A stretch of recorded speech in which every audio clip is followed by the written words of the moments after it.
Hello guys, this is your friend and we are back with a new fanfic. Which is what if Naruto and Anko were trained together by Orochimaru and build harem, part 2. And if you enjoy this fanfic then please press the like button and subscribe to my channel for more fanfic like this. And now let's start the fanfic. The three Sannin along with Shizune had reached Land of Water, with no intention of staying there for long. They would get this little task over with, hopefully with good results, and go where they really wanted to be, Land of Rice Paddies and with Naruto. Jiraiya and Tsunade had heard what had happened in their absence and were ashamed of themselves, even though they were not entirely at fault for their absence. Still, that didn't make it any easier on their consciences. When they woke up the morning after a chance reunion with Orochimaru, Jiraiya and Tsunade were all ears about what had happened to Naruto. Shizune was too, even though she never met the boy, just his mother through Tsunade. None of them liked what they heard. Flashback. Okay Orochimaru, tell us everything you wouldn't last night about Minato's son. Tsunade demanded first thing in the morning. The three Sannin were seated in a hotel room at the moment on one of the beds. Well, where to start? Naruto's alive but has been hurt repeatedly his whole life. Since you two weren't there to watch over him, I took your place and just couldn't take it anymore and took him away from there. I faked his death to ensure no one could come after him. Why don't you give us the unsummarized version? Jiraiya asked. I will, but first, you two have some things I want you to tell me too. Orochimaru insisted. You first Jiraiya. Even if Sensei told you Naruto has been dead all these years, why is it in 3 years you didn't stop to visit me in the village? Even to chat. If you had then you'd see the truth then. What excuse do you have for not doing that? Jiraiya tried to steel himself, but slumped and sighed wearily. I wish I could give you one, but I can't. You know I've never been one for visiting just for pleasantries. I just figured you were content in what you were doing and interrupting you just for a quick hi didn't seem worth it.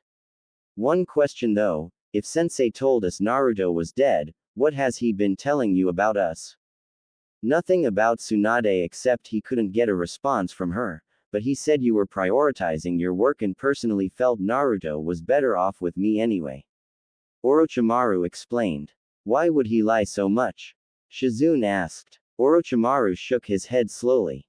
I have no idea. He did several things to help Naruto out, but why would he set us up like this? I just wish I knew. I would have done something about it. Tsunade said quietly, full of regret. There was little you could do that I couldn't Tsunade, except heal him better. And with how he got hurt, he would have needed it. The snake Sannin mentioned. Tsunade was afraid to ask how bad the damage was, but luckily she didn't have to. He's been burned, stabbed, cut, hit with rocks, punched, kicked, almost drowned or thrown off buildings. All more than once, and all within the first 3 years of his life. Tsunade teared up and buried her head in her knees. I've ever heard of anything so monstrous in my life and I'm a veteran shinobi. That's it. I'm officially and completely severing all ties to Konoha from here on out. I'm going to confront Sensei about this and most likely do the same thing. Jiraiya added forcefully. Inspiration struck Orochimaru just then. Actually Jiraiya, I've got an idea for you. Utsi, I'm working on a certain project to help my kids and could probably use Tsunade to check over them regularly. You can too, but maybe you could also play a part for our sensei. Let me guess, you want me to be a double agent? Jiraiya stated. Exactly. The snake Sannin answered. Whatever info you give sensei, you give us too. And this way, we can find out if Konoha's doing anything suspicious. For example, Jiraiya asked for clarification. Well, like whether or not anyone's trying to find Naruto, or maybe they have hostile intentions towards the new hidden village. Anything that could prove more risk for Naruto later on. I agree, it's a good plan. Tsunade claimed. Jiraiya sighed. Alright, it won't be easy, but I'll try. But if I don't like what Sensei says when I ask why he lied then the deal's off. Orochimaru nodded. Well, I think that's enough for now. I'm going to be heading towards Land of Water soon. Wanna come along? End flashback. The trip had taken them a while, but they reached their destination. Jiraiya was infuriated the whole time while Tsunade appeared downright depressed. Orochimaru had a good idea why for both. Jiraiya felt betrayed by Sarutobi and pissed at himself for never taking the time to confront Naruto's status from someone else. Even if he did trust the old man, he probably should have confirmed this info with another. So much more could have been done on Naruto's behalf if Jiraiya had known he was alive. And as for Tsunade, she felt like a failure to Minato and Kushina since she hadn't even tried to do anything after Jiraiya came to her with grim news 3 years ago. She had gone to great lengths to care for Dan's niece Shizune, but hadn't gone to be with Kushina when the due date was near and thus could have helped him as planned. Tsunade felt just plain horrible over that. Finding their way to Kiri wasn't too hard for them, mostly because they had been there before for their own Chunin exams years ago. Not to mention the fog was a dead giveaway they were heading in the right direction. When they got to the edges of the village, they hid in some trees rather than just enter. Shizune was currently hiding in a small den in the ground they could get back to later. Jiraiya summoned 2 small toads. You two check out the area. Let me know if you spot anything hinting to killing a lot of the residents. The toads departed and entered the misty village. You sure it'll be that obvious? Tsunade asked. You can't have whole clans be slaughtered and keep it a secret. Jiraiya commented. They waited for a while, but not as long as they initially expected when the toads came back. We saw a ton of people tied to posts being kept in some sort of prison yard, as if they were going to be executed. Most of them looked unconscious and none smelled dead, but we couldn't get close enough to confirm that with the guards around there.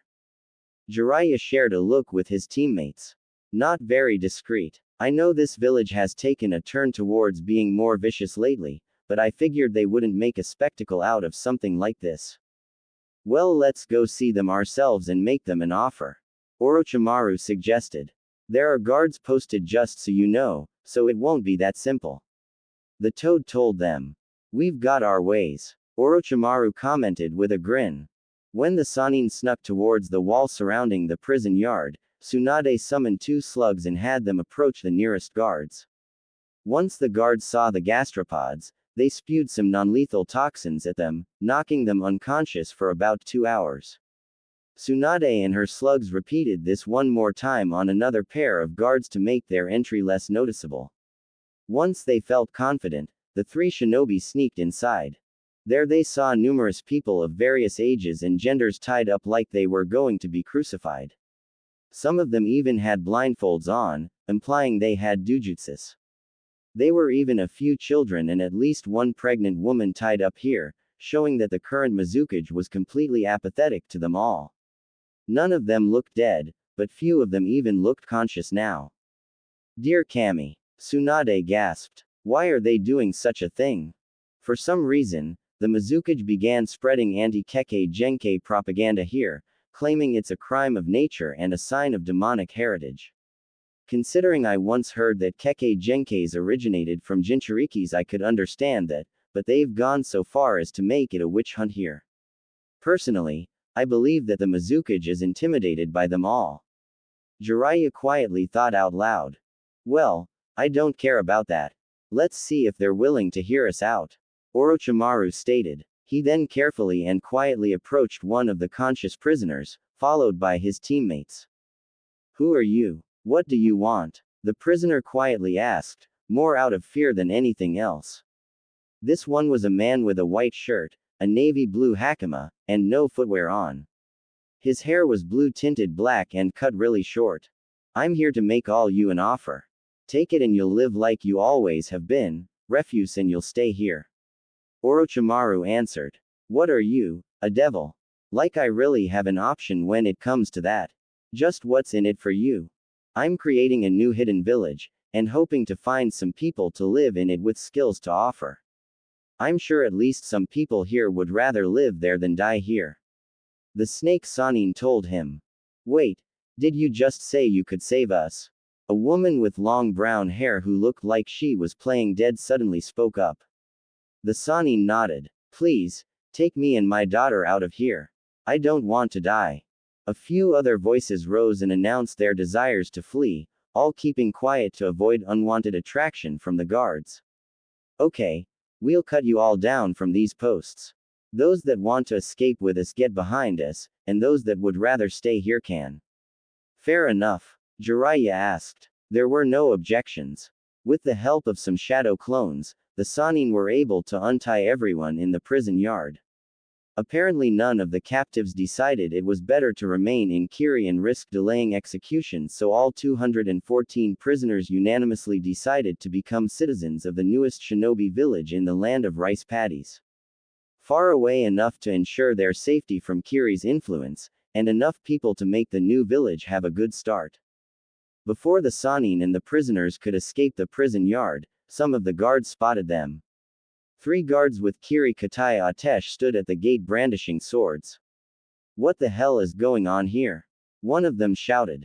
The first prisoner the Sannin spoke to rushed over to these guards and activated his Kekkei Genkai.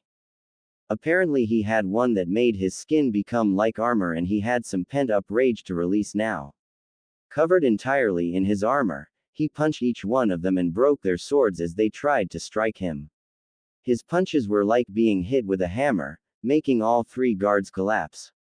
When done, he turned to face everyone else. We gotta hurry. No time to be sneaky about it. So let's just scram. With that, everyone ran out of there like a frightened herd of wildebeests.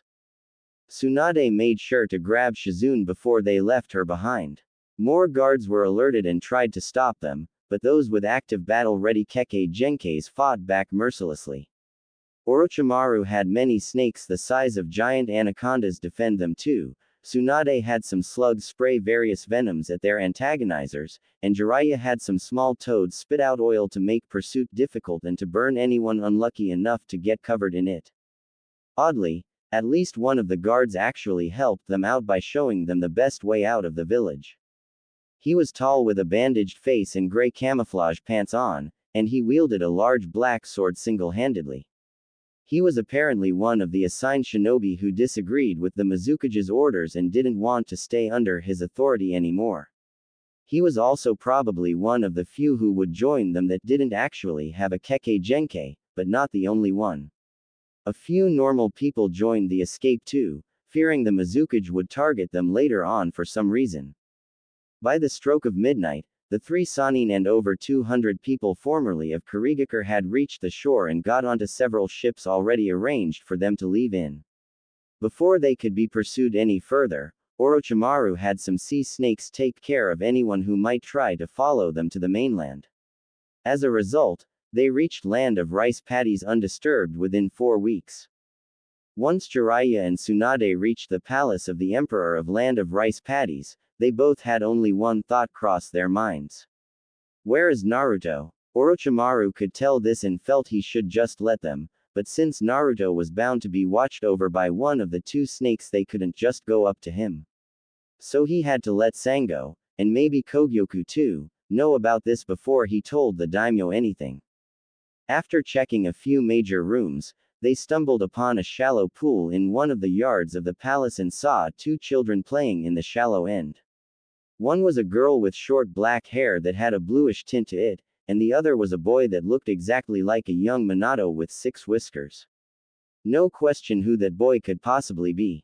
Naruto. Tsunade shouted happily before she darted out to hug the boy she thought had been dead for 3 years. However, her path became blocked by an orange and black snake the size of a large boa. And it did not look pleased. Sango, stand down. These 2 can see him. Orochimaru told the snake. All right, sir, but I shall keep watch over him still. Sango stated. Orochimaru nodded, showing his 2 teammates they could proceed. Just remember, guys, he's young and not used to strangers approaching him with good intentions. So you might want to restrain yourselves a bit for now. Tsunade and Jiraiya tried to keep that in mind while they tepidly approached the pool. The kids obviously saw them and stopped playing to watch the new adults, who could now see the girl was a Hyuga. Hi, are you 2 Jisen's friends? Naruto asked with a polite smile. Tsunade couldn't restrain herself any longer and reached out to hug him. She got into the pool and went right up to the young boy and enveloped him in a soft embrace, surprising both kids. Fortunately, neither screamed or anything like that. Tsunade muttered something unintelligible, like she was trying to say several things at once to him. She loosened her hold on him when she felt him squirm, but she didn't let him go just yet. When she looked at his face, she saw he was worried but not downright panicked. "It's okay, Naruto. I'm Tsunade. I'm like your grandmother." Naruto gasped. Really?" He turned to Orochimaru for confirmation, which he gave, then back to Tsunade. "Ba-chan." Tsunade happily cried at hearing him call her that, and she hugged him tighter and whispered something in his ear. Jiraiya leaned in, perched on the edge of the pool, and smiled warmly. "Hey there, kid. I'm Jiraiya, and I guess that means I'm like your grandfather then." "Orochi-chan?" Naruto innocently asked, much to Tsunade's amusement and Jiraiya's chagrin. Even Orochimaru chuckled at that, guessing Tsunade must have told the boy to call him that. "And just where have you two been all this time?" An irritable girl's voice said from the direction of the other side of the room. Everyone looked to see Anko standing by the doorway inside, looking upset with her arms crossed in front of her. It looked like she had just recently shown up to hear this. "Anko-chan, something wrong?" Orochimaru asked carefully, having a good idea what was on her mind. "Yes, there is, Jisun. These two have been gone all this time, playing around like you said, and now they think they can just go up to him and act like it's no big deal. What gives?" Fortunately, the two visiting Sannin could tell this girl was just being protective of Naruto rather than downright telling them off, so they didn't overreact to her claim. Jiraiya stood up and looked at her gently. "We would have helped him out, but the Hokage lied to us and told us he died years ago."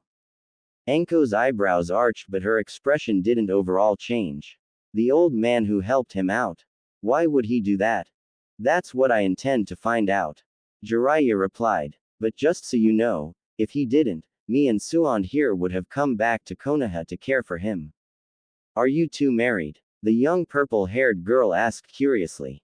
Both Sannin looked unsure how best to answer her, while the remaining one covered his grin with his hand. "Actually, we're just friends and prefer things that way," Tsunade managed to make herself say a bit later. "And we're gonna be here for Naruto from now on. I have to take off one more thing first," Jiraiya added. "I'll see you guys soon. I don't want to wait anymore to hear what excuse he has for this." He then shushined out of the palace. "Wouldn't want to be sensei now," Orochimaru commented. 2 days later, Sarutobi was going through the paperwork at his desk when Jiraiya invited himself into the office. "Jiraiya, this certainly is a surprise. Not as much as the one I got," the Toad Sannin commented. "What do you mean?" the old Hokage asked. "Oh, I happened to bump into my old teammate not too long ago. I was surprised to see him away from the village and thought it was a good idea to look into it. Imagine my reaction when he told me why he left." Sarutobi was perceptive enough to hear what wasn't actually being said here. "I'm sure you've got some questions you want answered." "No, I wanna play golf." "Of course I want answers," Jiraiya responded, almost yelling, being sarcastic in the beginning then completely serious at the end. "Let's start with the most obvious one. Why the fuck did you lie to me like that?" Sarutobi paused to inhale from his pipe, making Jiraiya suspect he was buying time to phrase his explanation in an innocent way. More likely to cover his own. "What would you have done if I hadn't?" Sarutobi asked him plainly. "My duty. And neglect your spy network which has kept Konoha well guarded these past few years. Wouldn't that have endangered Naruto and everyone else here in Konoha?" Sarutobi asked. "If I had been told the truth, I could have informed Tsunade, who would have come back here and watch over him when I couldn't, so I wouldn't have had to drop my work. And Orochimaru would still have been able to help. So all three Sannin could have watched over him rather than just one. What do you have to say to that?" Jiraiya countered. "Tsunade would have had to focus her time at the hospital, and you know she might have drank a lot in his company and that wouldn't have been a good idea," Sarutobi stated. Personally, I'm amazed Orochimaru found as much time as he did for the boy, but you and Tsunade would have been more pressed with your jobs. Maybe you're right for me, but Tsunade would have more likely volunteered than taken a real job. And if anything, Naruto would have been a positive influence on her rather than her being a bad one to him. And if a child was raised and taught by multiple Sannin, he would have become a big target by this village's enemies. Naruto was already endangered by being Minato's son, and I needed to keep him out of the spotlight as much as possible. Jiraiya snorted angrily. If that was true, then why did you allow knowledge of him being a Jinchuriki to be known to others? Sarutobi looked curious. Just what did Orochimaru tell you? For that matter, why didn't you bring him here with you? This is between you and me, sensei. And he told me everything, from the ceiling to the council and civilians trying to murder Naruto since literally day one. And here you've been telling me he's been dead all this time. Again, what gives? I told you, I needed to keep him out of our enemy's interest. Jiraiya narrowed his eyes. And yet you let him be in the line of danger here. Sounds like you felt someone was going to be hurt no matter what, and better it be Naruto alone than others with him. That's low, sensei. He sighed and turned around. I need to be scarce for a bit, sensei. Also, I don't think Tsunade going to ever come back here without wanted to destroy something. Sarutobi didn't look like he was going to argue against this. Hope you can understand things better once you think things over some. And I hope you'll still come back at the designated time for your report. Jiraiya said nothing, just left the room. But before he left Konoha, he had one more stop to make, although he would have to be careful with this part. After all, he couldn't exactly give away the source of his info. Jiraiya stopped in front of the Hyuga household and was greeted by the guards. What business do you have here? I'm Jiraiya of the Sannin, and I'd like to speak with the head of the Hyuga clan regarding some info I've acquired. The guards remained silent, but one agreed to his request and let him enter. Wait here, I'll go get them. Jiraiya waited, and a few minutes later a branded Hyuga woman entered carrying a young infant. A girl, judging from the pink blanket wrapped around it. Hello, I'm Hitomi Hyuga. Sorry my husband couldn't greet you, but he's busy at the moment. Judging from her shadowy eyes and rough voice, this woman was not well. So busy that someone who looks like they should be in a hospital needs to speak for them. Jiraiya thought. Now Hyuga-san, as you may know, I'm one of the Sannin, and I've got ears listening in many places.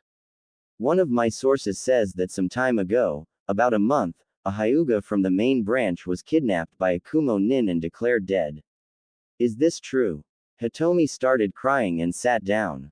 The baby in her arms started fussing, so she cooed to it to calm her down. Why? Yes, that's correct. That was my daughter Hinata.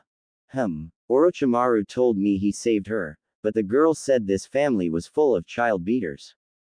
She said her mother was nice, but dead. She must have been wrong about that part, but is she on the other? This was the main reason Jiraiya wanted to see the Hyugas while he was in Konoha. Ma'am, that same source told me some rather unpleasant news.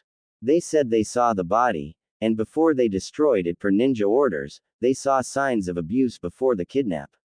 Implying that someone here hurt her physically, maybe more than once. Hitomi wanted to throw up at hearing this. Duh. That can't be. Tell me, who all mourned for the girl when she was announced dead? Jiraiya asked. We all held a small ceremony for my daughter. Hitomi almost yelled, outraged he would ask something like that. How many actually shedded tears? Jiraiya asked. I don't remember. Hitomi answered, recalling many had dry eyes. Maybe even Hiashi did too, but she refused to believe that. I'm sorry if this bothers you, but I've got a reliable story that says this clan has child beaters in it. Jiraiya told her. Hitomi glared, then coughed before she could retort. And just what source is this? Jiraiya stood up and led her into a nearby washroom. He was sure no one would bother using the Byakugan to peek into an occupied room with a toilet in it, but he did activate a silencing jutsu. My source is the one watching over the victim herself. Hitomi gasped. Are you saying? He nodded. Yes, your daughter is still alive. She was saved by my teammate who has been watching her since. He won't bring her back since she says everyone here but her mother was mean to her. So I can't bring her here. She looked ready to cry a waterfall's worth of tears. But if you're up to it, I can take you to her. Problem is I can't promise you can just come back here. Or if you even should, considering you don't seem so fit now. I haven't been so good since my second birth. I had to be kept away for a few weeks, and at one point the doctors thought I already died. Hitomi explained. I can see why a 3-year-old girl would conclude her mother was already dead then. The toad Sanin thought to himself. But, I've only recovered so much. The doctors don't think I have much longer anyway. The Hyuga matriarch confessed. Please sir, let me see my daughter one more time. Take me to her. Never mind my health. Alright, tell whoever you must you're going out of town to see a talented medic to treat you, and pack up any way you want with you. Oh, and bring the infant too. You'll understand if I prefer not leaving her with potential child abusers. Jiraiya told her, to which she agreed. A few minutes later Hiashi and the other Hyuga were informed of her going on medic leave with Jiraiya's assistance. They were against the new heiress going along, but Hitomi argued that she would still be nursing the baby so this was for the best. Without further argument, and the approval of the Hokage, Jiraiya was on his way back to Land of Rice Paddies with 2 Hyugas, riding Gamabunta to get there quicker. When Jiraiya showed up that night he was greeted by Tsunade and Orochimaru. Gamabunta dispelled after his riders were on the ground. Suheim, this woman needs medical care now. She's the Hyuga girl's mother. But Hinata-chan said she was dead. Orochimaru said. Not quite, but I sure feel like it some days. Hitomi answered wearily. Tsunade did a quick diagnostic jutsu. Looks like someone gave you a slow-acting poison to kill you. When did this start? She didn't wait for an answer before she got started on the anti-venom jutsu best for this. I think after I gave birth to my second daughter Hanabi. Hitomi answered, feeling a sense of calm from the jutsu. Somebody must have wanted you dead but not immediately. Why? I haven't the foggiest. But this should clear things up. Just try not to stay active so soon. Tsunade told her. Is my daughter Hinata here? Can I see her please? Hitomi pleaded. I'll take you to her. Orochimaru told her, leading her inside the palace. A teary reunion between mother and daughter, both thought deceased by the other, followed and was followed by a teary explanation of the physical harm forced onto said daughter by other relatives. Said mother decided not to return to Konoha and would later be considered dead by natural causes in the Hyuga records, with Hanabi suffering SIDS at same time. In time the new hidden village was completed and ready to be inhabited. Orochimaru, who had been declared the ruler of the village, stood on an alcove on a central tower to address the new citizens of the village, both shinobi and civilians mixed together. Welcome everyone to this new shinobi village. I know we may not seem like much now, but we will soon become a respected force in the ninja world. Why? Because we'll have the elements of surprise and mystery better than any other. And because I'm sure this population will band together to help the rest rather than look for reasons to ostracize each other. Almost every head in the crowd nodded. So let us strive to be a grand village rather than a barbaric one, which I'm sure some of you will agree some of the major hidden villages have started becoming. Again some people nodded. Today a new village has been born. From here on out, this village's name will be Otogakure, the Hidden Sound Village. The name was based on a set of cannons positioned at each of the gates around the village that fired off huge chakra-powered sound attacks at intruders. A fifth one was on top of the cage tower and could be fired in any direction if need be. Everyone cheered, and hailed Orochimaru as the Shadaime Otokage. After the first day being in the new village called Oto, the 3 Sannin gathered together with the kids in their care along with Hinata's mother. Orochimaru started the topic of discussion. Okay, we now have a place to call home and live safely. So now the issue is who lives with who and where. My daughters are staying with me. Hitomi claimed assertively, putting her arms around Hinata and Hanabi to emphasize her point. Thanks to Tsunade's help, she was as healthy as a horse when by now she would have died for real. I don't think anyone was going to contest that. However, I do recommend that if you're going to live here rather than Konoha, that you change your name so we can avoid any problems. Jiraiya told her. Hitomi nodded. Sounds fair. I think we'll go with the name Hibiki, in honor of this new village. Hibiki means sound, echo. Orochimaru smiled. I think that's quite an appropriate choice. But won't people see your connection to the Hyugas just by looking at your eyes? I can wear contact lenses to cover that up, and so can my daughters when they're old enough. And maybe we can modify the Jukin enough so that others won't connect us that way either. Sounds good. Now, as for the other kids, I think we should.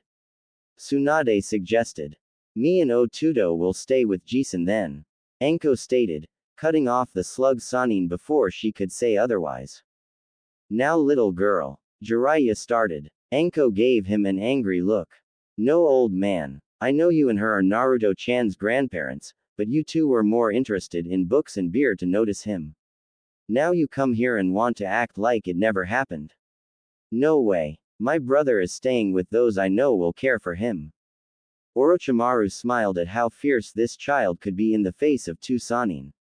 Anko-chan, you're going to be quite a force when you're older. He then cleared his throat to catch her attention.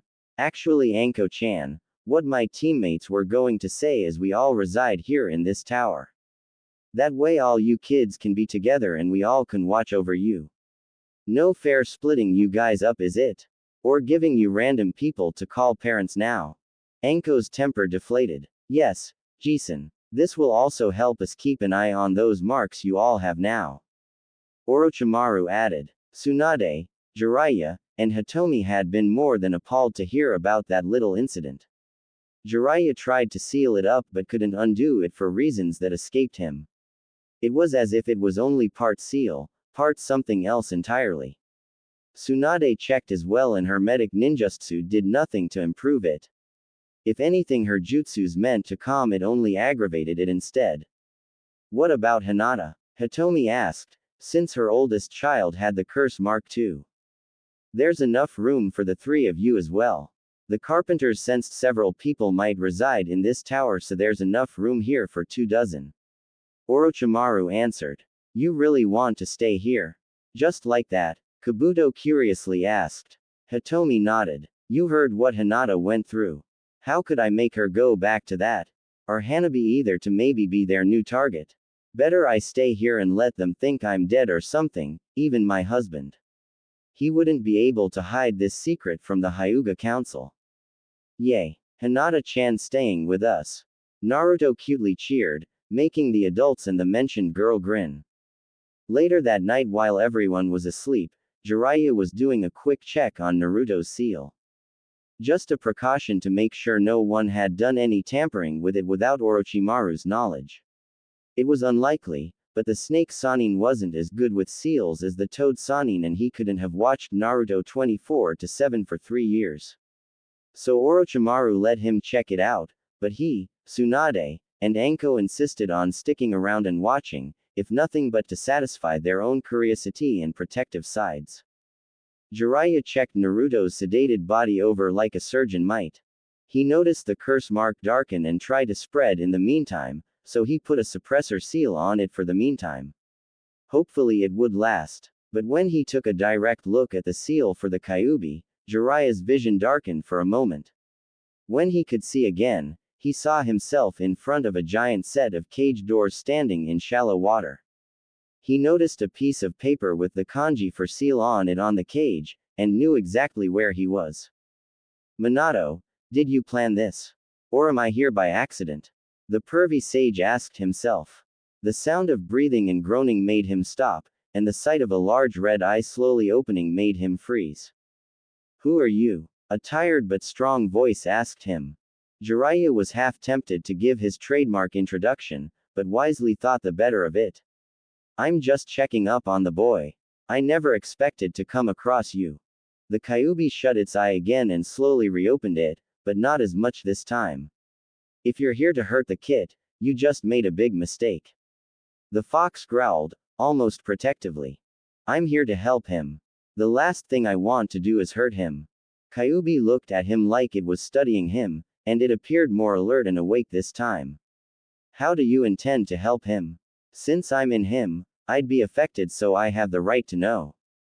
I just wanted to make sure the seal hasn't been tampered with or weakened in any way. Some idiots in Konoha could have easily done that if they did anything to him without truly thinking it through. Jiraiya explained. The Kyuubi groaned, or maybe yawned, it was hard to tell here. Nothing like that I've seen. From what I recall, the seal was the only part of him those bastards and bitches left alone. Jiraiya blinked in surprise. From what you recall? I saw everything through his eyes. I can't do anything except heal him though, but only so much or he might get poisoned from my chakra. Otherwise I'd have gotten rid of that new mark myself. That one's a bit of a nuisance. From what I can tell, it's some sort of false Kekkei Genkai, giving him a unique ability but it can't be passed down to his own kits. By the way, go easy on the sedatives, they're only making it worse for him. How? Jiraiya asked. I'm no expert like that vixen you're with, but the man who gave the kit that Mark said being close to death would trigger a second stage for that mark. I think being heavily sedated for a time might be just as effective for it. Jiraiya thought this over. I'll take your word for it, since that thing is very confusing to me. I've been trying to understand it since the kid and the others got it. I believe it's some sort of secondary chakra source that first awakens in a dangerous situation. Maybe activating an already present Kekkei Genkai will trigger it too, but I'm not sure. Does kind of throw a wrench into my possible offer. The Kyuubi mentioned. Possible offer? Jiraiya repeated curiously. I might as well tell you anyway, since the kit's too young to understand. You see, the Biju, when sealed inside a human, can do something to help their host out and prolong their life. Usually, the creation of a Kekkei Genkai, thus the source of them all. The Kyuubi explained. So that little tidbit I heard was right. Jiraiya quickly thought. The Kyuubi continued explaining. The way it works is based on the host's age and the number of our tails.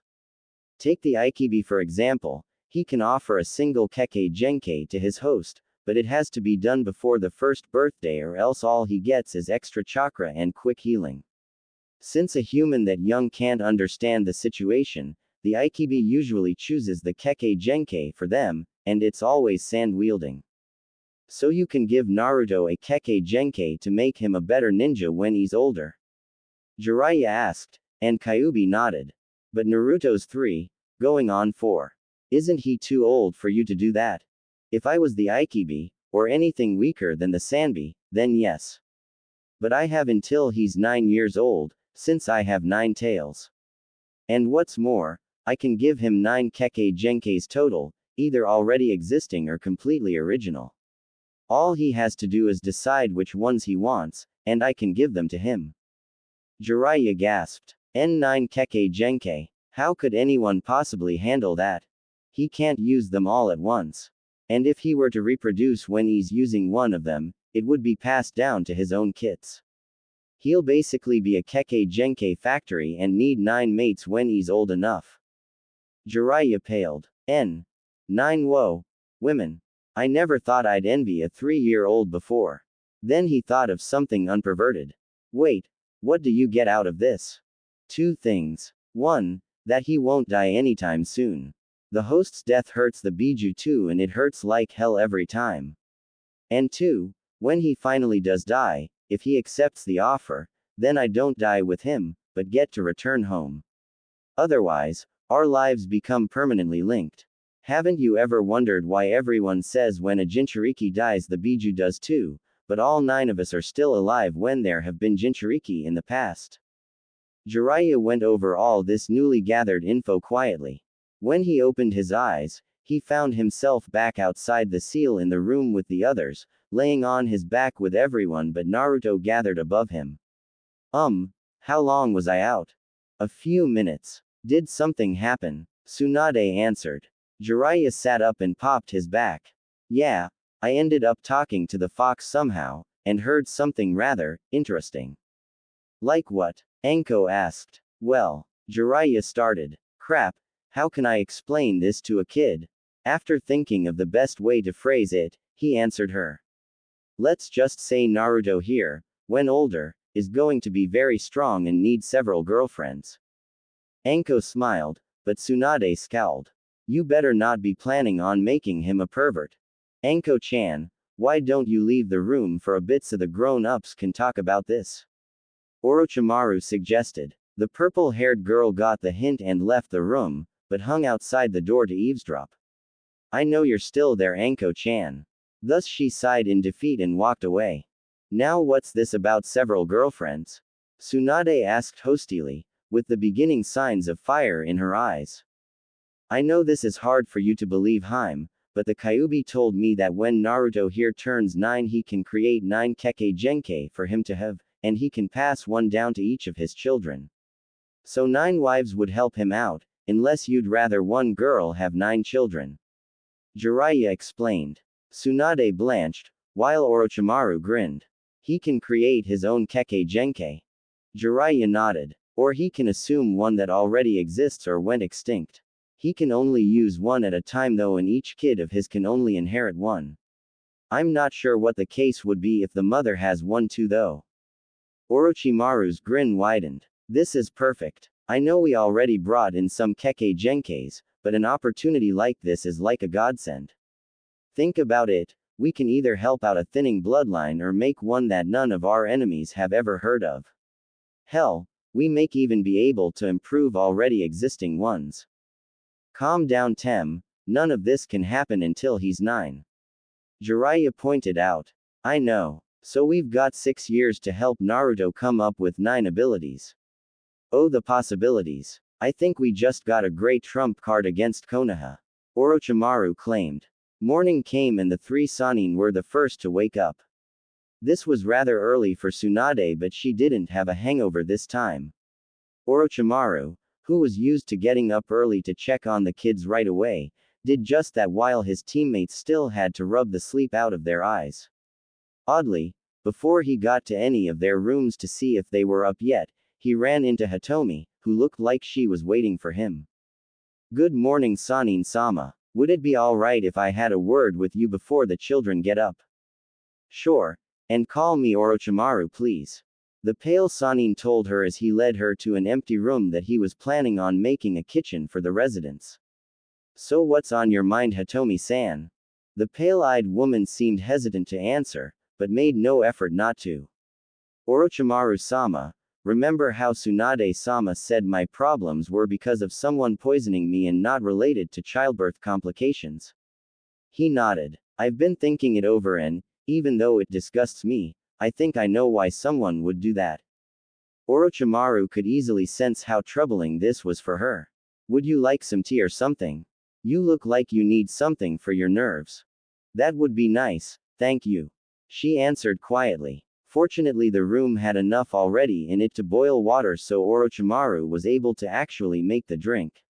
He didn't say a word more until it was done and he handed her a steaming cup, keeping one for himself in case she didn't feel right drinking alone. After taking a long sip, Hitomi started telling what she knew and suspected.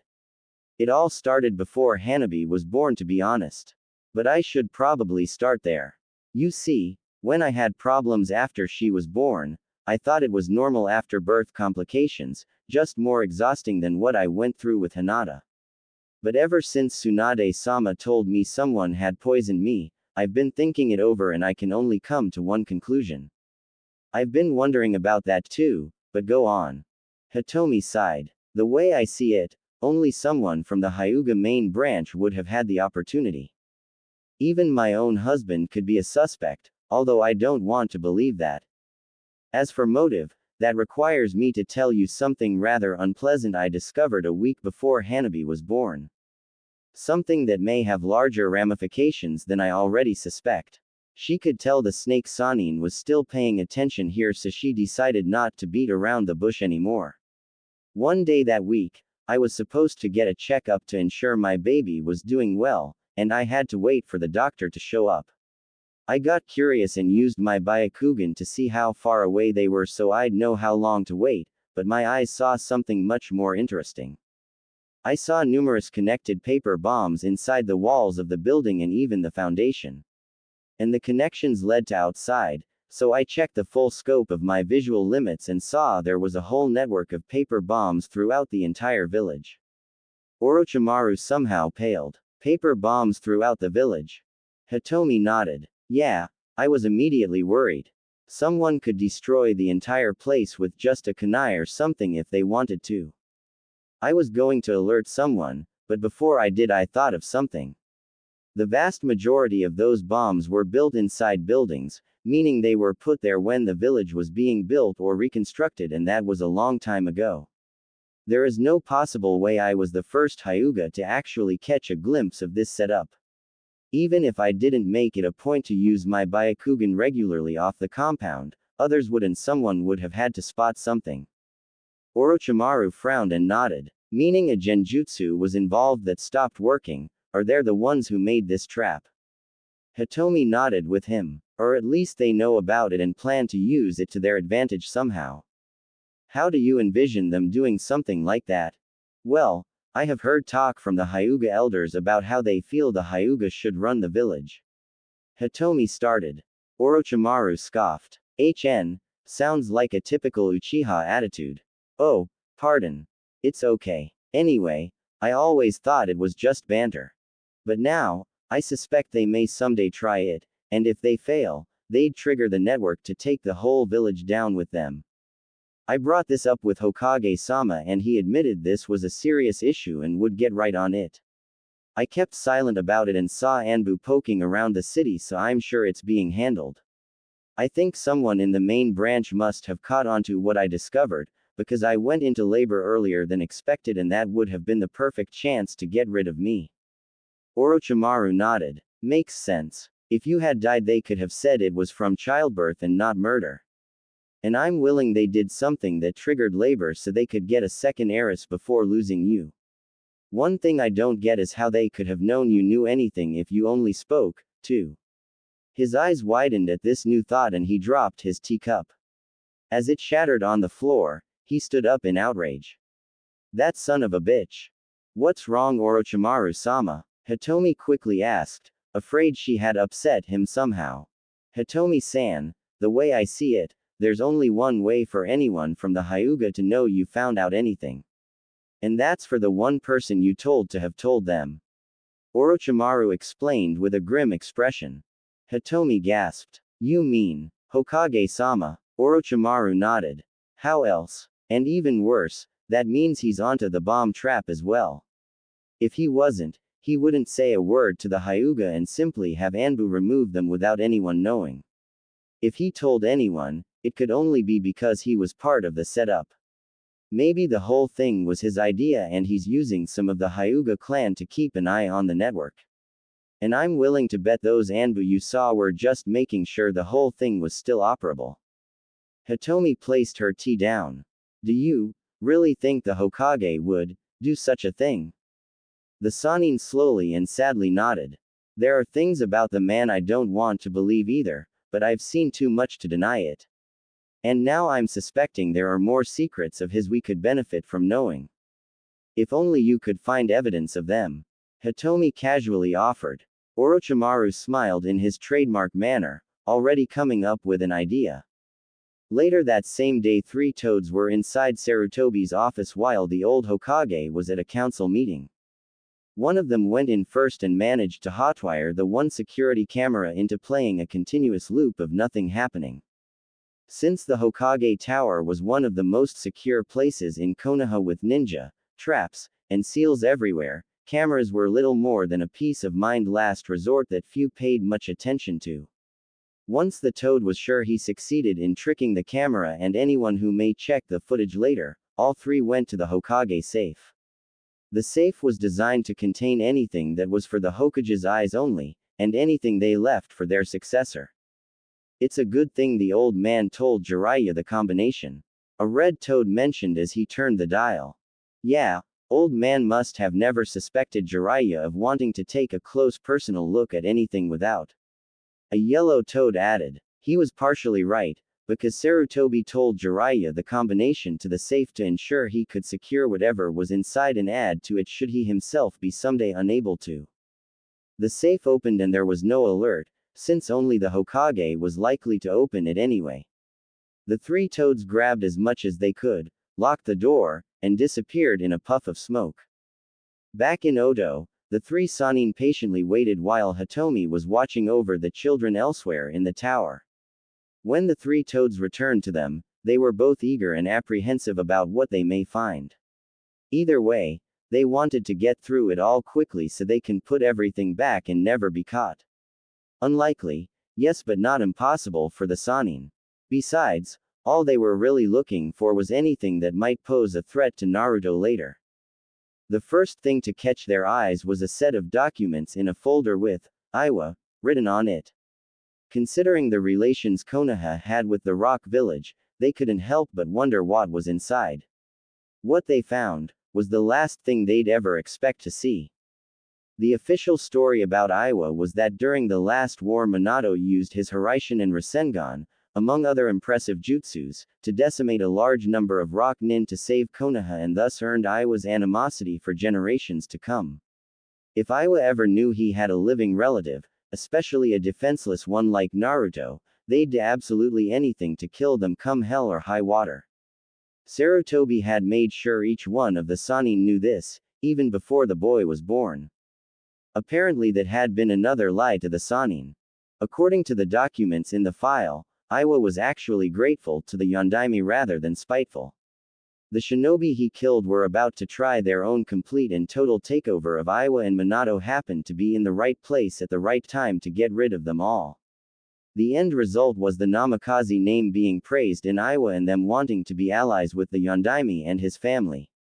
If anything they'd give Naruto their own forbidden scroll before trying to kill him. Sensei lied to us about Iwa. Tsunade managed to make herself ask. Why the hell would he do that? I don't know, but I plan on going to visit the Tsuchikage and confirming this detail right away. Jiraiya told them. If it's true, then we'll have a good ally for this village. Orochimaru nodded. Agreed. What was that old fool thinking by misleading us that way?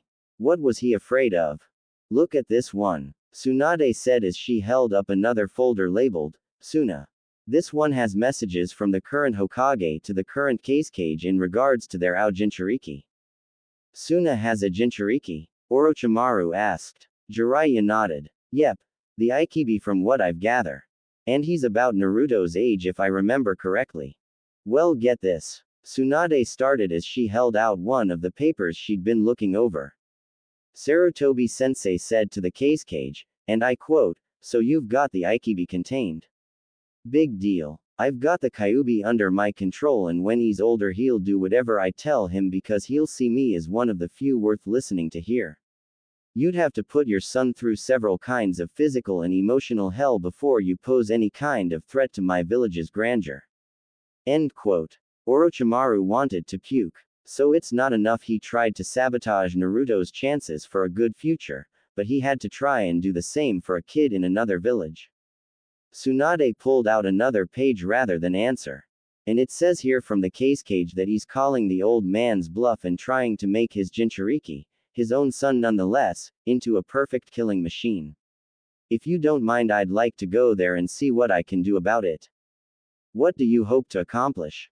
Orochimaru asked. Well, I'd like to see just what the Kazekage is doing to his son and if possible persuade him to stop. There's no reason for him to be so malicious just because Sarutobi sensei egged him on.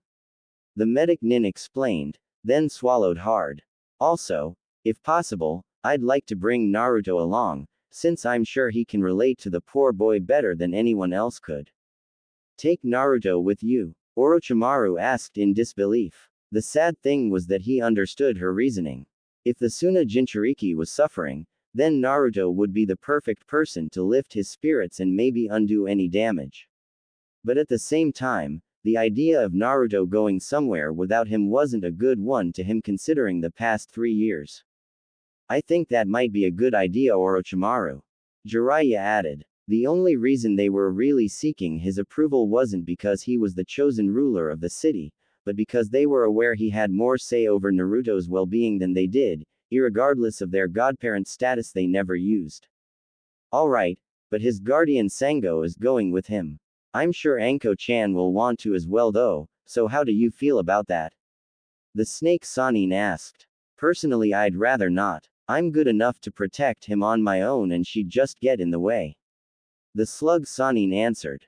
Orochimaru chuckled. Try telling her that. I dare you. With the help of some clones the documents were quickly copied and the Toads were very fortunate to get the forgeries inside the vault before Sarutobi returned to his office. The authentic ones would stay in Odo should they be needed later, and no one in Konoha would be the wiser unless Sarutobi took a good look at his own secret collection. The next day Jiraiya told everyone in the tower he needed to check out something in a village up north. Tsunade said she had to do the same in a village down south. Everyone wished them luck, but once she mentioned she'd be bringing Naruto with her, Anko and Hinata acted up. Hinata just cried because she regarded the boy as her best friend and Anko didn't really trust Naruto to be with any adults besides Orochimaru too much. In the end, when Tsunade did leave Odo, she brought along 2 kids and a snake, hoping she wouldn't come back with less. For anyone that's curious, all 9 Kekkei Genkai have already been selected. Only 8 girls have been confirmed now, so there's still 1 position available. At this time, Temari is the most likely candidate. After a week of traveling Tsunade had reached Suna, bringing Naruto and Anko with her. Along with their 2 guardian snakes which were currently small enough to hide in their pockets and were doing just that. Part of it was to get out of the heat of the desert, and the other part was to make their trio a little less threatening. Not that an old woman with 2 kids looked threatening already, but they weren't natives in a hostile land and there was no reason for them to stand out so much. Standing at the gates into the desert city were 2 armed guards, postured to be on alert rather than sitting in a booth like Konoha guards. They did have a tarp over them to provide some shade, but that was the only similarity. Halt. Tsunade stopped and stood confidently but with no hint of hostility. My name is Tsunade Senju and I'd like to discuss business with the Kazekage regarding Konoha. The guards recognized her name, as did many active shinobi in the elemental nations. We haven't been informed of any visitors. I'm not here on any official business.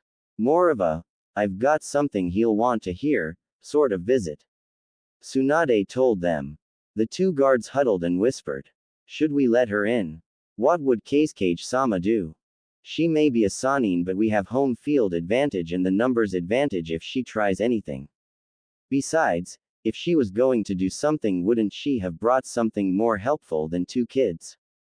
The 2 guards thought it over a bit more silently before returning their attention to their visitor. One of us will escort your party to the cage tower. Do not try anything foolish. Tsunade nodded. Lead the way. And please tell me you've got a casino here. What's a desert without casinos? And some ice cream too. It is too freaking hot. Anko added, wiping sweat off her forehead. I don't think you'll be disappointed. One guard answered, trying to sound friendly. Everyone was quickly led to the Kazecage's tower, but only Tsunade went inside. There was a park within sight of the tower with some kids playing and a shaved ice kiosk nearby, so she told them to go play while she had a meeting they would be bored attending. Anko bought some shaved ice for the both of them with some money Tsunade gave them, then the 2 stood in the shade of a building watching some kids kick a ball around. Anko quickly noticed one of the kids was sitting on a swing instead. Not using it, just sitting there and watching the others palely with a forlorn look. Wondering what was wrong, she grabbed Naruto's wrist and walked over to check on the boy. A closer look showed this boy was about Naruto's age, maybe year older at most. He had red messy hair and dark rings around his brown eyes, like a raccoon. His clothes looked like earth-toned rags and his skin wasn't really tan but a healthy color for one outside a lot. His face however showed a lot of fear and unhappiness once he looked at the approaching new kids. Poor boy, he must be an orphan. Anko thought sadly. But she then showed a friendly grin and sat on the swing next to him. Hi, I'm Naruto, and this is my Nichan Anko. Who are you? The redhead blinked in surprise several times before answering. Gara Subaku. Nice to meet you, Gara. Nichan, gimme a push. Naruto said while trying to get his own swing to start moving. Anko got up and pushed Naruto, stopping once he got enough momentum. Want 1-2 Gara. Gara looked at Naruto and Anko before nodding. She gave him a few gentle pushes and soon he was rocking back and forth like a pendulum. It looked a lot to her like he was almost afraid to enjoy himself, since he wasn't really smiling. The ends of his lips did curl up, but it looked like he was trying to mask any pleasure for some reason. Hey, get away from there. Some boys called out. Anko turned to see all the kids who had been playing were now watching her and Naruto with Gara, and what surprised her more was that they looked like they had seen a ghost. Something wrong? You're actually playing with him? One of the girls asked, as if the very idea was frighteningly unthinkable. Yeah, so what's got you all so worked up? Anko asked. Naruto carefully watched while Gara looked like he wanted to vanish. You shouldn't go near him. He's a monster. Another girl told them. Anko frowned, remembering all the times she heard people in Konoha say such things about Naruto and her. Better watch what you say. She warned, balling her fists, while her guardian snake Kogyoku popped her head out to see if anything was wrong. I have no patience for people who talk like that. But everyone says he's a killing beast. A boy declared, sounded more concerned than hostile. Anko smirked. People say the same about my Otudo all the time. So why would being near Gara bother me? Kogyoku ducked back into the pocket, feeling Anko could handle this herself for now at least. A few kids frowned and gave Naruto dirty looks too. Fine. If you wanna die, be our guest. With that, they all went back to their game and pretended this talk never happened. Anko sat down on her swing but didn't move, just looked at the two young boys next to her. Everything okay? You did great, Nichan. Naruto enthusiastically claimed. Why did you stick up for me? Gara asked. People back in our first home said the same things about Naruto and I didn't like it. No way I was gonna let them trash talk another like that. Gara looked shocked, but lightly smiled again. Thanks, he said very quietly. For once the sand around him and the voice in his head weren't agitated. Why do they call you a monster too? Naruto asked. Gara looked down. I don't know. Back home everyone did that to me too. It gets rough, I know. But at least your family is there to make it all better, right? Gara slowly shook his head. Nope. My father and siblings barely even talk to me. Yoshimaru Jizun does, but only at night when I can't sleep. Anko gasped and got off her swing. You poor boy. She held him in a hug and immediately felt his body tensen and some sand start to rise around her feet. Afraid she scared him, she let go. It's okay, I wasn't going to hurt you. What was that? Gara asked. It's a hug. It's a sign of friendship. Naruto told the redhead. Friendship? Gara repeated, as if testing the word. Naruto nodded. Yeah, we'll be your friends. We've been called monsters too, so why not? Gara smiled. What's this weird feeling I have? It's like, I feel safe. Even more than with my sand. Naruto got off the swing and noticed the kids left their ball behind. Come on, let's play a little. He kicked it to Anko, who kicked it to Gara. His foot caught the ball, and he carefully kicked it towards Naruto, who had to run to catch it. In no time at all a three-man game of soccer was going on, with three smiling kids. Tsunade was led into the office of the Yondaime Cage, and told to take a seat on a mat in the center of the room. Once inside she noticed the overall look was similar to the Hokage's office last time she saw it, but this one had several seals on the walls. She didn't recognize any, but she couldn't see any that looked potentially dangerous to her.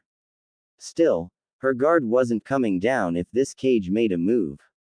So, one of the legendary Sannin wishes to discuss something with me. Well, I'm curious if nothing else. The cage started. Cage-sama, before I bring up the topic I wish to discuss, I would like to know how you view your relation with Konoha. Tsunade started. Since the cage wore a cloak over his face, much like Kakashi did with his own mask, it was difficult to read any expression he had. Well, we've got a peace treaty between us, but I'm still wary of anything hostile that might ensue if it's a trick to lower our guards. Do you have reason to believe Konoha or any of its leaders have ill intentions towards you? Cage paused, trying to think of the best way to answer that. How is that any of your concern? You're not affiliated with my village, and from what I've heard, you personally haven't been inside your own in years. So why would you care about how the two villages interact? Shrewd man. Like any good cage, he knows not to give away too much info before getting more than he can offer. Question is, how to get him to open up with revealing too much on my own end. Tsunade thought silently. After a moment, she spoke up again. To be frank, Cage-sama, I don't. You're right, I'm not connected to Suna, and my bond with Konoha is strained to non-existent. However, I've come across something that leads me to believe you and the Sandaime Hokage are at each other's throats, and the reason is inconsequential. Cage looked surprised to hear such a thing. Inconsequential. Tsunade narrowed her eyes, but in an unthreatening way. Cage-sama, I know you have a Jinchuriki within this village, and the Hokage has told you how inferior he will be compared to the one Konoha has. How would you feel if I told you that was a bluff? A bluff? As in Konoha doesn't have a Jinchuriki? Cage sat there looking at her and occasionally glancing at the seals in the walls. These seals were basically lie detectors and constantly read the heart rate and chakra flow of anyone in the room, sans the Cage himself. If they detected any dishonesty, they would release several tranquilizer-coated Senbon and some knockout gases the Cage had developed some tolerance to. They weren't designed to kill, since the interrogators wouldn't get the truth from a corpse. Since not a single one of them was reacting, he could only conclude the slug Sanin was being honest. The Cage took a moment to let this sink in. So Konoha does not possess a Jinchuriki? Tsunade nodded, and he sighed. That's a relief. I know several villages have one or two, but so far Konoha has been the only one to actually use it in a threatening way against us. If they can't flaunt one, then I don't have to be as harsh to my own. I don't recommend going easy on him, or any of your shinobi, but I don't believe you should be inhumane to him either. After all, Jinchurikis are only the prison, not the prisoner, and there's not a single one that chose that fate. Tsunade stated. Cage stood up slowly, clasped his hands behind his back and turned so his left side faced the window, letting him look outside but still able to keep an eye inside his office if need be. To tell the truth, I already knew that, but because of Konoha's threat, I tried convincing myself that the best thing for us all was to do the opposite. I didn't like seeing my own son be so alone and keep my other two children away from him. His uncle, my brother-in-law, helps him from time to time more than me, but I sense he has at least some hostility towards the boy. I was sure all that animosity was good for us all, even if bad for Gaara, and maybe years from now, I would have stopped caring completely if this meeting never happened. So what do you plan to do now? Tsunade asked. Cage sighed. I'm not sure. With the main threat gone, maybe I should try to be a father more than a cage for a bit. And definitely get his siblings to be around him more. Maybe he won't become the perfect weapon, but at least he won't become a bigger threat to us than anything Konoha could use. Tsunade nodded, looking pleased. Also, I've heard one of your teammates is a seal expert, am I right? She nodded again. Would it be too much trouble for him to come by and have a look at Gaara's seal? Sometimes the demon in him gives him trouble, making me question its strength. I can arrange that. Which demon is it, by the way? The Ikibi, weakest of the Biju. A big reason why the Hokage's threat unnerved me so much and why I was so eager to be as brutal as possible in his training. But why are you telling me all this? I didn't like the idea of you destroying your own son's well-being just because some old man wanted to sound big. And the old man himself is in hot water with me and my teammates, so all the more reason. Tsunade explained. I won't ask for more. Also, Am I correct in assuming it would be best if I didn't let a word of this meeting out to Konoha? Cage asked. Yes. That would be best. Very well. Later that night Tsunade and the Toe kids checked into a hotel so they wouldn't have to wander the desert at night. At the Cage's house he surprised all three of his kids by calling them into the living room together. Tamari and Kankuro were surprised Gaara was included, since he was always left out of these sorts of things. When they got there he was sitting comfortably on a cushioned chair so Tamari and Kankuro stood in front like a pair of trained soldiers. Gaara tried to imitate them but lacked the resolve to be as stable. Kids, I've decided to try something new from now on that may benefit you all. He started. From now on, I'm going to be more involved in your training and your lives outside training too, like I probably should have done from the beginning. All three kids looked more surprised than one might expect of them. What do you mean Otu-sama? Tamari asked. I mean I'm going to try and be more of a parent from now on and not just a commander. Cage answered. Why? Not that I mind, but why the sudden change of heart? Kankuro asked. Cage smiled, and since he wasn't masking his face everyone could see it. Because now I'm not afraid not to. He then glanced over at Gaara. You okay, son? The redhead nodded. Yes Otu-sama. I'm well, better than ever thanks to my new friends. You made friends? Cage asked as Tamari and Kankuro gave him curious glances. Gaara nodded. Yes. Their names are Naruto and Anko. They told me they'd visit as much as possible since they don't live here. And write once I know how to write and read. Interesting. I think I'd like to see them too. Tamari added, thinking they had to be quite brave and or kind to want to associate with Gaara.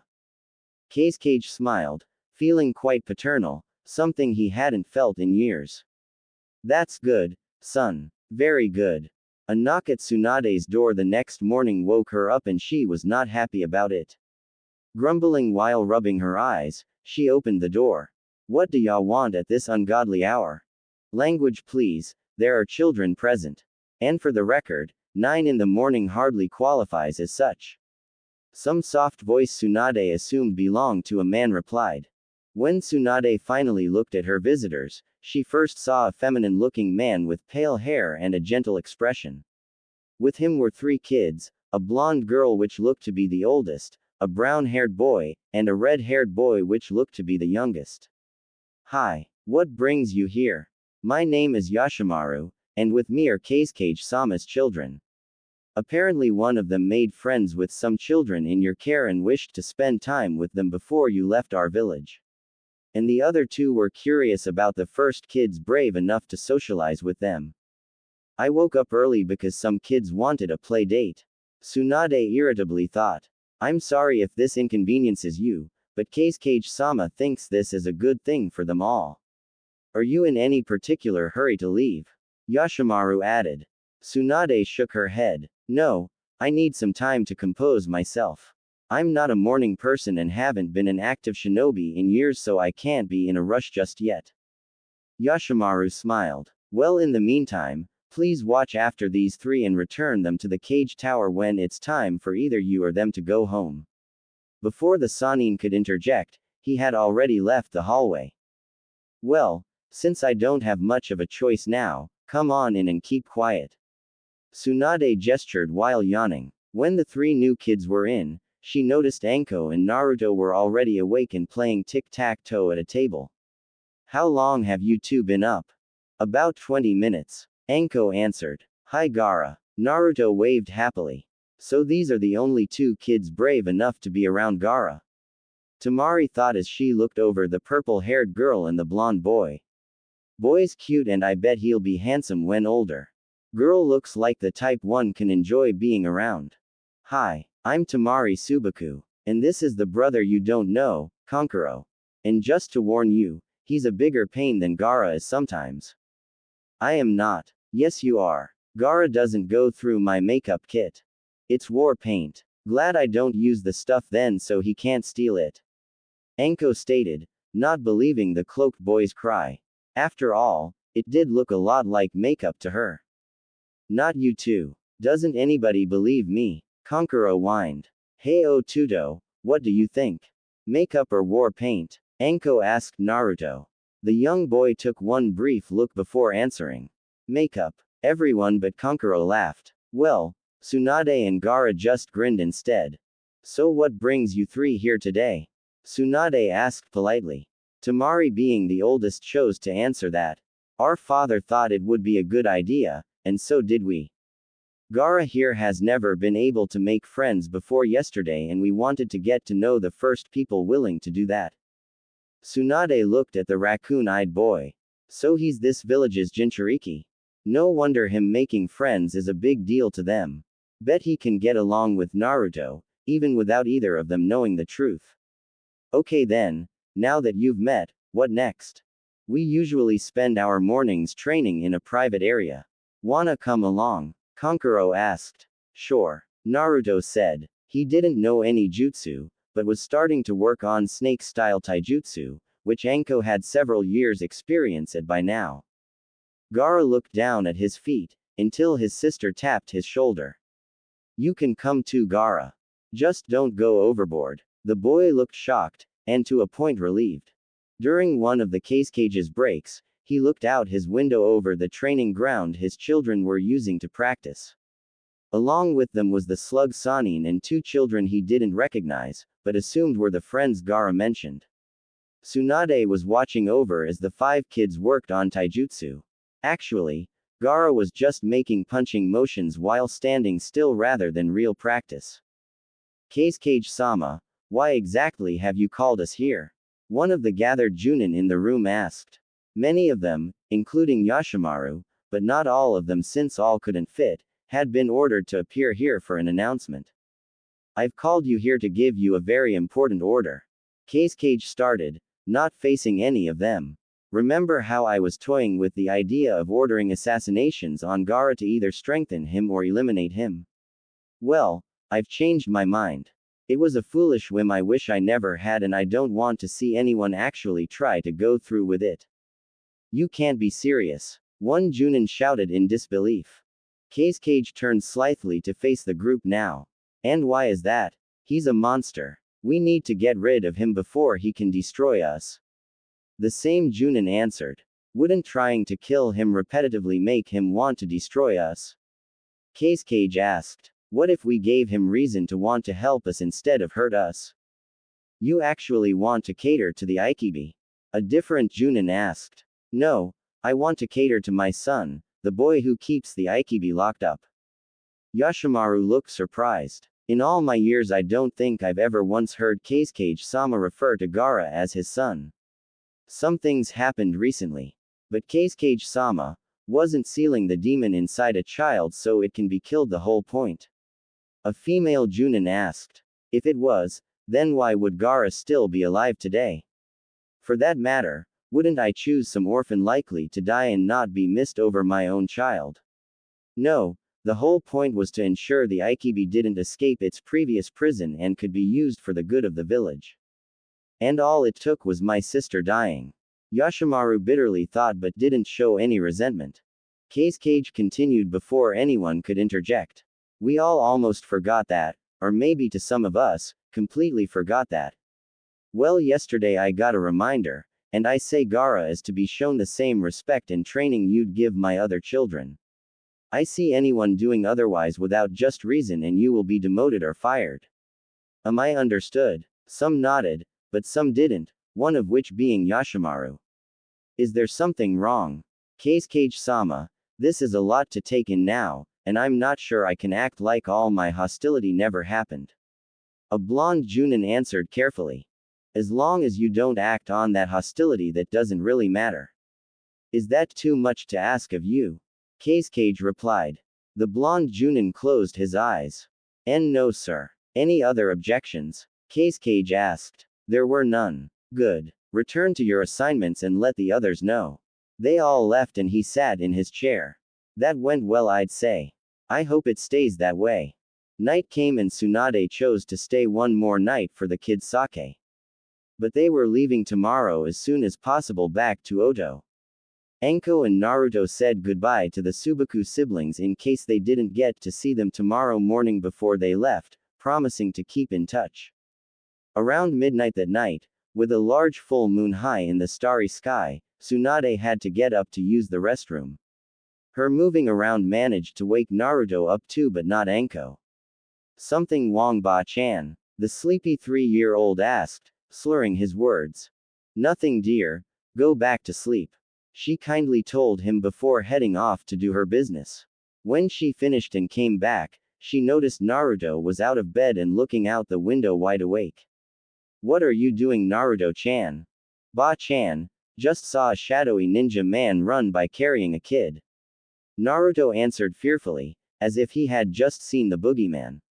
"I think he had red hair." "Red hair? Gaara-chan," Tsunade thought, quickly getting worried. "I guess Suna's full of people who aren't afraid to kill a child either if they think about the demon more. I came here to help this village's Jinchuriki, so I gotta check this out." She then picked up her godson. "Naruto-chan, can you show me which way they went?" Gaara was frightened. He had been keeping himself occupied by playing with a teddy bear since he couldn't sleep when his kindly uncle Yoshimaru came to him and offered him a drink. Next thing he knew, he couldn't move but was still awake, and Yoshimaru was joined with a new Suna Junin Gaara had never seen before. This one was a man with red eyes and a thin graying beard but no mustache. They both took him out of his room and carried him to the outer edge of Suna, on top of the roof of a weapon storage building. The fact that Yoshimaru, a non-acknowledged threat, was carrying Gaara was the one and only reason the sand hadn't slaughtered them already. Luckily, the Aikibi's chakra had been able to filter out the paralysis drug by now so he could speak and move. "Yoshimaru Jizan, what are you doing?" "Sorry, Gaara, but you were never meant to live," the boy's primary caretaker told him, sounding woeful but not truly repentant. "Why are you apologizing to him? He doesn't deserve it," the other Junin criticized. "Take it easy, Keigo-san," Yoshimaru said peacefully as the sand around Gaara got agitated. "Again, Gaara, sorry, but in the best interest of Suna, you have to die." "Why?" Gaara asked as he crawled backwards, crying. "Why, Yoshimaru Jizan, what did I do to deserve this? And why are you trying to kill me? Don't you care about me?" He briefly recalled a previous discussion he had with his uncle regarding pain, both physical and emotional, and his mother, where his uncle showed familial care for the redhead. The first time he remembered experiencing such a thing. "You're an idiot if you think anyone can care about you. No one loves a demon," the Junin called Keigo claimed as he pulled out a dagger, ready to strike while the boy was too afraid to use his sand. Too bad he wasn't aware the sand could be commanded by Shukaku too, for he might have lived a little longer. Instead, the sand impaled him like a dango stick. Gaara looked at the sight briefly before looking to his uncle, really hoping the same thing didn't happen to him. "Please, Yoshimaru Jizan, not you too." "Why?" The sand skewer dissolved to stay close to him and Keigo's body slumped on the stone roof they were on. "You better have a damn good reason for this," a woman's voice sternly stated from out of nowhere. Yoshimaru and Gaara then saw Tsunade and Naruto step out of the shadows, not looking happy. Tsunade looked pissed while Naruto looked surprised by the whole thing. "And this morning I thought you were a decent person. Was that all an act? You don't understand the whole situation, Sanin-sama." "I understand enough," Tsunade almost screamed, then calmed down. "Naruto-chan, go check on Gaara-chan." She let him down and stepped between the boys and Yoshimaru. "I already know that child contains the Aikibi, also called Shukaku here, but he's not the same entity. Even so, he's a constant reminder of the pain Shukaku has brought us. Can you blame us for wanting to rid ourselves of such a thing?" Tsunade's scowl deepened. "Yes, I can. If you can look me right in the eyes and tell me the first thing you see when you look at that poor child is anything but a poor child, then you are the monster. But he's not as innocent as you'd like him to appear. He's killed before and will keep doing so," the Suna Junin countered. The slug Sanin didn't look fazed. "If you mean just now, I saw it and know it was self-defense. Your partner made the first move and I'm willing to testify to the cage about it. That's not what I meant. He killed his own mother, my sister, and if he's willing to do that, who's safe? Yoshimaru added, sounding afraid and vengeful at the same time. Tsunade took a step closer. And how exactly does that bother you? What? Are you bothered by Gaara as a professional ninja who's thinking about possible bad events, or are you bothered as a brother who's bitter about losing a family member and taking it out on the one person connected to the event? Is this resentment on a professional or personal level for you? Yoshimaru scowled. Not that it's any of your business, but it's both. Then I'm reporting you to the case cage. He told me his new orders regarding the treatment of Gaara-chan. Since you're a threat to him, I must report you. Tsunade proclaimed. Until then, she quickly did an induced sleep jutsu meant to calm panicky patients, but it did its job here and put the effeminate man to sleep. She turned around to look at the two boys. You two okay? Naruto nodded, but Gaara didn't. I'll never be loved, will I? Tsunade hugged him. You will be. I promise someday others will tell you how much they care about you. She then shedded a single tear. But can he last until then? Sorry to bother you so late at night, Casecage-sama. Tsunade told the leader of Suna as some of the village's Anbu took Yoshimaru and his partner into custody. She was inside the Casecage's office with Naruto sleeping on her leg and Gaara wide awake in her lap with her arms around him in a gentle embrace. She wondered if the poor boy would have been able to sleep right then if he had been able to. No need. I'm glad you were able to help him out. If you hadn't, he might have been killed or emotionally scarred for life at hearing my brother-in-law denounce him like that. Casecage replied after a sip of coffee to stay awake for this. But because of this little incident, I'm afraid I have a request of you, Sanin-san. What kind of request? Casecage sighed. Even though I've declared Gaara as to be treated humanely, it's evident that not everyone will go along with it. I fear that in order for my son to become rational and stable, he may need to spend some time away from here. Reminds me of what Orochimaru told me regarding Naruto. Tsunade quickly thought. And you want me to care for him? With all due respect, Casecage-sama, my teammates and I already have several children to watch over in our new home. I'm not asking for anything long-term. Just 6 months, a year tops. Long enough for him to accept kind human contact and long enough for this village to let go of their opinions towards him. I hope. And besides, since your teammate needs to look over his seal, wouldn't it be more convenient to bring Gaara to him so he can monitor the after effects? Tsunade wasn't in the mood to argue. All right then, you have a good point. Also, I'd like you to take my other 2 children along too. Casecage added. At seeing Tsunade's alarmed expression, he continued. Part of it is for Gaara's sake and their own. They've spent so little time together even though they're siblings. In a non-hostile environment they can lose their fear of each other and start their bonds properly. Also, I must admit the notion of having all 3 of my kids receive care and guidance from the legendary Sanin is an added bonus. Well, when you already have 8 kids to watch over, what's 3 more for a short time? Tsunade thought wearily. I'll try, but if my teammates don't agree, I'll have to bring them back.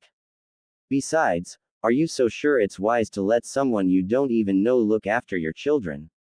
Casecage sighed. It's sad, but for the brief time you have been here, you and your group has already done more for them than this village would have ever done without you.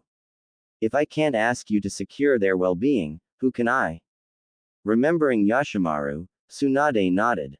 All right then. Wonder what Jiraiya and Orochimaru will say about this. Meanwhile, in Iwa, Jiraiya was on edge about how his own little encounter with a foreign cage was going to go. While he hoped things would go in his favor, he wasn't about to pretend there was no potential danger here. Not with Iwa's reputation regarding Konoha forces, even if that may turn out to be truly false. Which was the whole point of this visit. So far, the fact that Jiraiya hadn't been attacked on sight was a good thing. When he asked for permission to see the Tsuchikage, they told him to wait outside city limits while one of Iwa's Anbu checked to see if the Tsuchikage even wanted a visitor. He had to wait a day outside before he got an answer, but for a hermit like him that was nothing. The answer he did get certainly surprised him. The next morning, the Tsuchikage came to the gates personally to see him there, accompanied by 2 guards. One was a tall hefty person that looked like part of the Akamichi clan, and the second was a brunette kunoichi in attire that was easy on Jiraiya's eyes. The Toad Sanin allowed himself one brief perverted mental moment to get it out of his system before he became purely professional about this opportunity. Tsuchikage-sama, I presume. Jiraiya greeted generally. Man, this guy really needs to retire. Was he always this short, or does he have that old person syndrome that makes them shrink to a fraction of their size? Yes, and what is so important you had to drag me away from my work and comfortable chair? Tsuchikage said, feigning irritation since he wanted to go outside and get some fresh air anyway. But he needed to maintain a tough image. Well, Tsuchikage-sama, as you may or may not know, I'm affiliated with Konoha.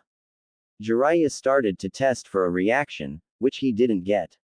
And recently I've come across some information regarding your village that absolutely must be confirmed by yourself. And why the heck should I? Because it involves the Yondaime Hokage. Jiraiya answered, again gauging the reaction. This time he got one, as the Tsuchikage widened his eyes and the two guards looked at the old man carefully, as if expecting orders just then. Tsuchikage then coughed and recomposed himself. What about him? Last I heard he died a little over 3 years ago. You're not gonna tell me that's changed, are you? Jiraiya shook his head. Nope. But what I need to know is your village's opinion on him. And let's just say I have a personal interest in knowing. Like what? The husky guard asked. Well, for one thing, I was his teacher. The Toad Sanin answered. There's the bait. If they really have enough anger at Minato to attack those closest to him, they should try something to me in a few moments. If they don't, it should mean Naruto's safe from them. Should we tell him? The Iowa Kunoichi asked the short old man. Tsuchikage shrugged. Why not? It's not going to change anything, is it? And the subject isn't something we really need to hide anyway. He then looked right at Jiraiya, as much as the height difference would allow for eye contact. I'd like to say you taught him well. We owed him a lot but never got the chance to repay him for his heroics here. So the Yondaime Hokage really is revered here? Jiraiya asked. Tsuchikage raised an eyebrow. Whatever made you think he wasn't? The Sandaime Hokage. There was a long pause for a bit. Care to explain? You might want to sit down for this. It could take a while. Jiraiya told him, sitting down himself to show this wasn't some trick. Neither one of the Iowa nin made an effort to move though. Anyway, as you should already be aware, the Yondaime Hokage, in the last great ninja war, slew a great number of your forces. Yes. And? Tsuchikage asked impatiently. The official story going around Konoha, as told by the Sandaime Hokage, is that your entire village would fight to the last civilian like a bunch of crazed mindless marauders to kill Yondaime-sama if he were still alive. Or his family if any were alive, irregardless of their age or involvement. All three of the present Iowa Shinboi involuntarily jerked back, as if stabbed by something. Care to repeat that? Tsuchikage asked. I think you heard it right the first time. Jiraiya responded formally. The only reason I'm here is because I've recently come across several documents and peace offers from Iowa to Konoha showing gratitude and concern for Yondaime-sama. Since I knew only what the Sandaime Hokage told me, I felt I needed to get an answer directly from the source. The Kunoichi gave the Tsuchikage and then the Toad Sanin confused looks. Why would he say something like that? I haven't the foggiest. But I need to know if there's any truth to it. Jiraiya replied. There might be a few people, those connected to the slain, but only a few and not the whole village. Your Hokage really did us a favor. Had he not been here at that time, we might have had a civil war and become similar to the Bloody Mist afterwards. The husky guard answered. Tsuchikage nodded in agreement. Indeed. We owe Minato Namikaze a great deal. The least we can do for him is not encroach on Konoha until it proves it deserves otherwise. Jiraiya sighed sadly. I'm afraid it may already be too late. At their predicted confused looks, he continued his train of thought. Yondaime-sama does have a living relative, and let's just say Konoha has been as bad to him as they claim you would be. Maybe worse. There was a bit of a pause from the Iowa shinobi. Who is he? Minato's 3-year-old son. Wait a minute. You said the Sandaime Hokage claims we'd be like monsters to him, a 3-year-old and the son of their hero. And Konoha has been just as bad in reality to the same 3-year-old all this time. The kunoichi asked, mortified by what she was hearing. Why? Jiraiya shrugged. I don't know all the details myself. And what I do know I can't reveal any more than I've already said. If you want to hear more, contact me through the daimyo of Land of Rice Paddies later. My teammates and I can better inform you then. Until then, if you have any contact with Konoha or the Hokage, try and pretend this discussion never took place. Tsuchikage faintly nodded. I'll keep that in mind. After all, my gut tells me I want to hear all of this little matter. Jiraiya nodded. Best they don't know about Naruto being a Jinchuriki for now. And as for everything else, I only have guesses for. Guesses that would only confuse them without them knowing of the Kyuubi's full involvement here. I have a lot to think about, so I'll part here and contact you if I need reassurance. So long Sanin-san, Tsuchikage said as he began to turn to go back to his office. Jiraiya nodded. Remember, Rice Paddy Daimyo if you need me. He then shushined away. The Iowa Nin walked away in silence until they were inside the cage tower. Once there Tsuchikage raised a sound barrier around the three of them. So what do you two think he isn't telling us? Something really important. If he's right about all of Konoha treating Namikaze-sama's child so roughly, there must be a reason. Maybe 1 or 2 people would be horrible without just cause, but the whole village. Impossible. A whole village doesn't just come together and say, let's make this kid's life hell just for the fun of it. They must have a motive. Question is, what? The husky guard stated. Wait, I just thought of something. The kunoichi commented. Sanin-sama said Namikaze-sama's child was 3, right? Wasn't Konoha hit by the Kyuubi no Kitsune 3 years ago? Such an event was generally too big to be covered up and was heard all around the elemental nations. No enemies invaded Konoha afterwards because word got out little damage had been done, so the opportunity for invasion wasn't increased. Tsuchikage's eyes widened at the implication. Well, he was renowned as a sealing expert, so what you're suggesting is not impossible. Iowa had its own Jinchurikis which had been created under similar circumstances, so the connection was an easy one for them to make once they actually thought about it. Let me get this straight. The husky guard said. You're suggesting that the Yondaime Hokage saved his village from the strongest Biju of legend by sealing it inside his own child, effectively killing himself, and they repay him by abusing his child and making it sound like our village would be even worse if we knew about him. You got any better explanation? Considering what Sanin-sama told us, it makes sense. The kunoichi replied. Tsuchikage groaned. We have much to think about. But for now, none of this ever happened, am I clear? His 2 guards nodded. Good. Later on the Tsuchikage went back into his office and wearily rested his forehead on his clasped heads. What a mess. I highly doubt this is some sort of trick, since I myself sent an offer of peace to Konoha years ago and got a positive answer back. One of their own trying to manipulate a drift between us is illogical. It sounds to me like the current Hokage is up to something, but whatever it is, it sure isn't clear. I need to keep an eye on this matter, and until I'm more aware of the Hokage's involvement, it's best I keep him uninformed like he did me. Meanwhile, things weren't going that well for Orochimaru back in Oto. He should have known something like this would have happened, but was more focused on other pressing matters. At the moment he was dealing with Oto's first prisoner.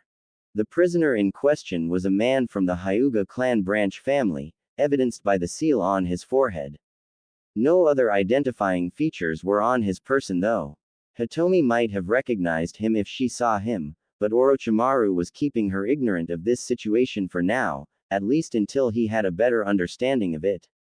He already had a good idea what was going on, but needed to confirm, and since he hadn't assigned any interrogators yet, he would have to do the job here.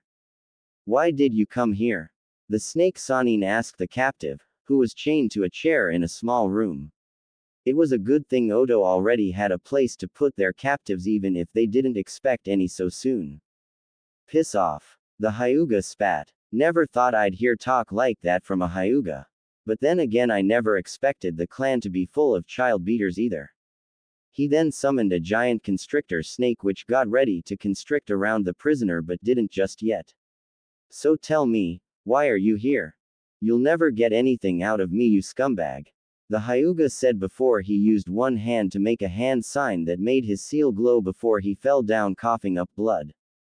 What was that? The snake asked. Orochimaru checked for a pulse, then saw the caged bird seal light up again and every orifice on the man's head started bleeding badly.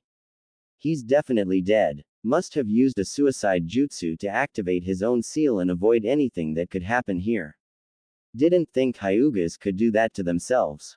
The snake left and Orochimaru used a fire jutsu to dispose of the remains. I have a feeling that the Hyuga family sent him after Hitomi-san to watch over her. Maybe to confirm her death if they indeed tried poisoning her. It did seem rather odd that when Jiraiya offered to take her to a healer they just let her go off on her own, even if they were innocent. But this also means he had to have followed Jiraiya the whole way or had some help tracking him. Something's not right here since the Hyuga track primarily with their eyes alone and Gamabunta runs too swift for any human to keep an eye on or keep up with on foot. And what's worse, it's possible this Hyuga got a message out about where we are and who's here. And I have no idea what to do about that just now. He paused for a brief sigh. I know Jiraiya already told them Hitomi-san and her baby didn't make it, but if this is any indication of things to come, we need to get on the defensive soon. Not just for the Hyuga,